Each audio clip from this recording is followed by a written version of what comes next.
ছোট হুজুরটা আমার সাথে ছিল, ওই যে রফিকুল ইসলাম মাদানি। আমার বলছে, হামজা ভাই, আমারে প্রথমে রিমান্ডে নিয়ে রাত 12:30টার দিকে নিয়ে গেছে হাতির ছিলে।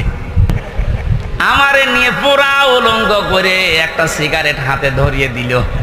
একটা অন্ধ উলঙ্গ মেয়ে লোক কোন জায়গা থেকে যেন নিয়ে আসলো, রাস্তার দুই পাশে ব্যারিকেড দিয়ে বন্ধ করা। এ অর্ধ উলঙ্গ মেয়ে লোকটা আমার পাশে দাঁড় করিয়ে ছবি তুলছে আর বলছে, এটা সকালে ছেড়ে দেব, দেশের মানুষ বুঝবে যে হুজুর কেমন।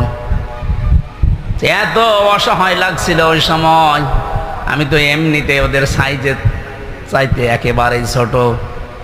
আল্লাহ তুমি সব দেখেছো, আমারে যেভাবে ওরা অপমান করেছে ওকেও এইভাবে করো। আমার মনে হয় আল্লাহ কারেন্টের মতো ওর দোয়া কবুল করেছে। দেখেছেন না, ও এখন 3 ইঞ্চি। কয় ইঞ্চি? সারা দুনিয়া এখন জানে, ওর নাম অনেকে জানে না।